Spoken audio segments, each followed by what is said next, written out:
এই মেয়ে, নাম কি? বেশ্যা। মানে কি? আসল নাম বলো। দেহ। এই মেয়ে, তোমার সমস্যা কি? কি বলতেছি আর কি বলতেছো? সত্যিই তো বললাম। জগতের সবাই বেশ্যা নামেই তো ডাকে। আপনিও তাই বলে ডাকতে পারেন। কোনো সমস্যা নেই। আমি কিছু মনে করব না। এইখানে কি কারণে আসছো? শরীর বেচতে আইছি। কিনবেন? আজকে আমারে নিয়ে নেন। এতে আপনারও লাভ আর আমারও লাভ। লাভ? সারা রাত যা চাইবেন তাই দিমু। তুমি যা ভাবছো আমি এরকম না। যা, এখান থেকে দূর হও। স্যার লইয়া যান না আজকে, টাকার খুব দরকার। কি জন্যে? কালকে ছোট ভাইটার পরীক্ষা, এখনো টাকা দিতে পারি নাই। এসব ভণ্ডামি ছাড়ো। এই জন্যই তো কাউকে পার্সোনাল কথা না বলে ডাইরেক্ট কাম করার অফার দিই। এসব করে কেউ বিশ্বাসই করে না। যা এখান থেকে। স্যার কালকে 10টার আগে টাকা পাঠাইতে হবে। কত? 4,500। ওয়েট। বলেই অনেক ওয়ালেটটা বের করে 5,000 টাকা মেয়েটির হাতে দেওয়ার পরে স্যার কাম কোনখানে করবেন? গাড়িতে নাকি বাড়িতে?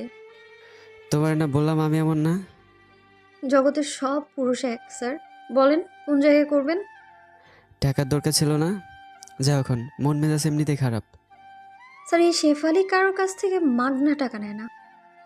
কোন জায়গায় করবেন? এই বেয়াদব, তোরে আমি বলি নাই আমি এরকম না। যা এখান থেকে। অনেক ধমক দেওয়াতে শেফালি হকচকিয়ে ওঠে। থাক তুই, আমি গেলাম। বলে অনেক গাড়ি ড্রাইভ করে বাড়ির উদ্দেশ্যে চলে যায়। অনেক যে এতক্ষণ লেকের পাশে বসে শেফালি নামক মেয়েটির সাথে কথা বলল, সে এই শহরের নামকরা ব্যবসায়ী আসাদ সাহেবের একমাত্র ছেলে অনিক। সবাই অনি নামে ডাকে। অনি বাসার সামনে গাড়ি পার্কিং করে রুমে ঢুকতে যাবে এমন সময় এতক্ষণ কোথায় ছিলি? এই তো বন্ধুদের সাথে। তোর মুখ থেকে এমন বাজে গন্ধ আসছে কেন? ও, এক্সপায়ারি নিতে মনে নাই। স্পেনিতে মনে নাই মানে? এই কুত্তার বাচ্চা, তুই এসব কি করতেছিস? তোর কি জন্ম দিছে এইসব দেখার জন্য? দূর, কানের কাছে জ্ঞান জ্ঞান করো না তো। ভাল লাগতেছে না। বলে পাশ কাটিয়ে অনি তার রুমে গিয়ে উপুর হয়ে শুয়ে পড়ে। অনির এমন ব্যবহার দেখে তার মা কপালে হাত দিয়ে কান্না করতে থাকে। এই চলো ঘুমাবে। ও তো খায়নি। মদ খেয়ে আসছে। আমার অনি কি থেকে কি হয়ে গেল? বলেই হু হু করে কান্না করে দেয়। আসো তো এখন। বলে অনির বাবা অনির মাকে বেডরুমে নিয়ে যায়। রাত গিয়ে সকাল হওয়ার পরে অনির মা অনির রুমে গিয়ে দেখে অনি চোখ বন্ধ করে খাটের সাথে হেলান দিয়ে সিগারেট টানছে আর গাল বেয়ে জল গড়াচ্ছে। বাপ আমার কি হয়েছে তোর? মায়ের কণ্ঠ শুনে স্ট্রেতে সিগারেট গুজে হাত দিয়ে ভেজা চোখ মুছতে মুছতে বলল, কিছু না। কিছু না হলে এসব করতেছিস কেন? বল না কি হয়েছে বাবা। কিছু না তোমার। তাহলে কান্না করতেছিলি যে? এমনি। রাতে এসব খেয়ে বাসায় আসলি কেন? জানিস না তোর বাবা এইসব দেখলে রাগ করে? আচ্ছা, এখন আমি বের হব। সাইড দাও, ফ্রেশ হওয়া লাগবে।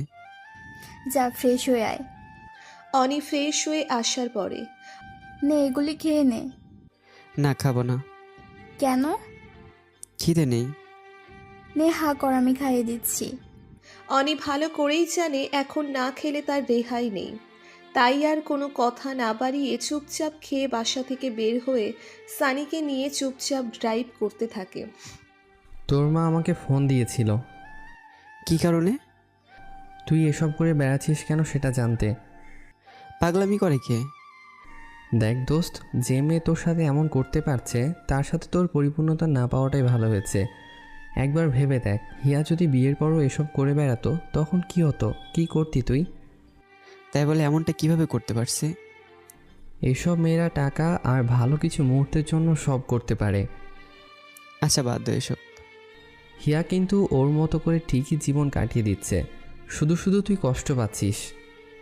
আরে না পাগল, আমি ঠিক আছি। ঠিক থাকলে প্রতিনিয়ত এমন করতিস না, নিজের ভেতরে পরিবর্তন আনার ট্রাই কর। তোর এসব কাজ কারবারে আঙ্কেল আন্টি কষ্ট পাচ্ছে। আচ্ছা বল, এখানে এই এলাকায় কেন আসা? আরে আর বলিস না, বিয়ের জন্য মা বাবা ভীষণ বেড়া দিচ্ছে। তোর তো পছন্দের কেউ নাই, দেখাশোনা করে একটা বিয়ে করে নিলেই পারিস। এত তাড়াতাড়ি বিয়ে করব? বেটা 26 হয়ে গেছে, এখন না করলে আর কবে করবি? মানুষকে জ্ঞান না দিয়ে নিজেরটা ভেবে দেখ। আমাকে নিয়ে তোর ভাবা লাগবে না। হ্যাঁ ঠিক বলছিস, আমি না ভাবলেও আন্টি কিন্তু ভেবে ফেলেছে। কি? সময় মতো বুঝবি, ওই রেস্টুরেন্টের সামনে থামা। হুম। এভাবে দিন গিয়ে সন্ধ্যা নামে। ঢাকা শহরে দিন আর রাত বলতে পার্থক্য শুধু একটাই, দিনে সূর্যের আলো আর রাতে লাইটের আলো। এছাড়া আর তেমন কোনো পার্থক্য নেই। রাতে লেকের পাশে বসে বসে সিগারেট পোড়াচ্ছে আর হিয়াকে নিয়ে ভাবছে, এমন সময় হঠাৎ করে ধূপধাপ লাঠি পেটার শব্দ কানে ভেসে উঠল। ওই পুলিশ বলেই সজোরে দৌড়ে পালাতে লাগলেন কয়েকজন যুবতী। দু একজনের গায়ে লাঠির আঘাত যে লেগেছে তা মাগো বলে বাবাগো বলে চিৎকার শুনেই বোঝা গেল। অনি সিগারেটটা ফেলে দিয়ে সেদিকে ভালোভাবে খেয়াল করতে করতেই দেখে মুখোশ করা একটি মেয়ে হাত জড়িয়ে ধরে। স্যার আমাকে বাঁচান। এই আপনি কে? যান এখান থেকে। স্যার স্যার আমি শেফালি। গতকাল যে পরিচিত হয়েছিলাম আমি সেই শেফালি। ও, পুলিশ তাড়া করেছে কেন? আমাদের আস্তানার খবর কে জানি লিক করে দিছে। এসব বাজে কাজ কারবার করো কেন? আগে বাঁচান আমাকে, তারপর সব বলবো। গাড়ির ভেতরে চলো। বলেই দুজন গাড়িতে বসে গাড়ি ড্রাইভ করতে করতে। হ্যাঁ বলো, কেন এসব করো? স্যার পার্লারে কাজ করে মাসে 10,000 টাকা পাই। ঢাকা শহরে 10,000 টাকা সংসার চলে, তার উপর মার আবার ডায়াবেটিস, প্রতিদিন ইনসুলিন নেওয়া লাগে। তার পাশাপাশি একটা ভাইকে লেখাপড়ার পুরো খরচ দেওয়া লাগে, তাই বাধ্য হয়ে এইসব করতে হচ্ছে। তাই বলে এই পথ বেছে নিয়েছো? এছাড়া আর কোনো পথ ছিল না। কোনো জায়গায় পার্ট টাইম জব করলেও তো পারতে। কম চেষ্টা করিনি। ভবিষ্যৎ নিয়ে ভাবো না? এসব নিয়ে ভেবে মার মৃত্যু যন্ত্রণা সহ্য করতে পারবো না তো। ও, সারাদিন কষ্ট করলে মালিকরা 500 টাকা দিতে কষ্ট পায়, আর 10 মিনিট খাটে শুলে সেই পুরুষই আবার 2,000 টাকা দিয়ে দেয়। তাতে কোনো কষ্ট পায় না, বরঞ্চ তৃপ্তির সহকারে টাকাটা হাতে দিয়ে দেয়। আচ্ছা এখন যাও, আমার বাসায় এসে পড়ছে। এটা আপনাদের বাসা? হ্যাঁ। বাহ, কোনো রিক্সা কিংবা গাড়ি নিয়ে নিজের গন্তব্যস্থানে চলে যাও। Thank you so much for your assistance. Oni তখন হাঁ করে তাকিয়ে থাকে। আসি স্যার। শোনো, হ্যাঁ বলেন। আমার কার্ড অবিশেষ, কেন? আসলে কথা হবে। হুম। বলে কার্ডটা হাতে নিয়ে ভ্যানিটি ব্যাগে ঢুকিয়ে রাস্তায় রিকশার খোঁজে দাঁড়িয়ে থাকে। বাসায় যাওয়ার পরে ফ্রেশ হয়ে খাবার খাবি? খাবো না। তোর বাবা তোর অপেক্ষায় বসে আছে। আচ্ছা যাও, আসতেছি। অনি খাবার টেবিলে বসে খাবার খাওয়ার সময়। সিমিকে কেমন লাগে রে তোর? ভালোই তো। বলছিলাম না সিমিকে ওর ভালো লাগবে।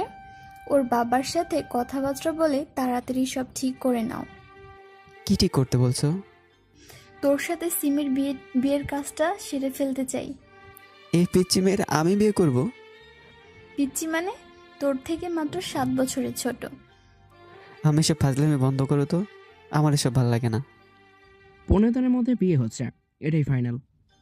বাবার মুখ থেকে এটা শুনবার পরে আর কোনো কথা না বাড়িয়ে চুপচাপ প্লেট রেখে অনি নিজ রুমে চলে আসে। অন্ধকার রুমে শুয়ে শুয়ে সিলিং ফ্যানটার দিকে তাকিয়ে অনি শেফালির ব্যাপারটা নিয়ে ভাবতে থাকে। মেয়েটা দেখতে মাশাআল্লাহ কত সুন্দর, কিন্তু এসব খারাপ কাজ কেন করে? এর পিছনে কি আসলে ওর অসহায়ত্ব লুকিয়ে আছে, নাকি আমার সামনে অভিনয় করে চলে গেছে? এসব ভাবতে ভাবতে একসময় চোখে ঘুম চলে আসে। পরের দিন সন্ধ্যায় লেকের পাশে বসে বসে সিগারেট খাচ্ছে এমন সময় পেছন থেকে শেফালি গলা ছাড়ি দিয়ে অনির ধ্যানভঙ্গ করবার চেষ্টা করে। অনি শেফালির উপস্থিতি বুঝতে পারে। কেমন আছো? আমাদের আর ভালা, আপনি কেমন আছেন? এই তো। আচ্ছা স্যার, একটা কথা জিজ্ঞেস করি। শিওর। এখানে আপনার নিয়ে